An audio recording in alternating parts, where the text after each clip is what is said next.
கல்லு தண்ணீருக்கு ஏக்கப்பட்டது, கண்ணு ரெண்டும் கண்ணீருக்கு வாக்கப்பட்டது.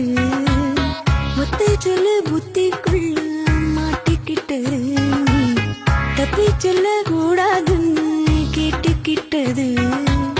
தேதி தாள போல வீணே நாளும் பிழிறேனா, தேர்வு தாள கண்ணீரால ஏனோ எழுதுறேன். இது கனவா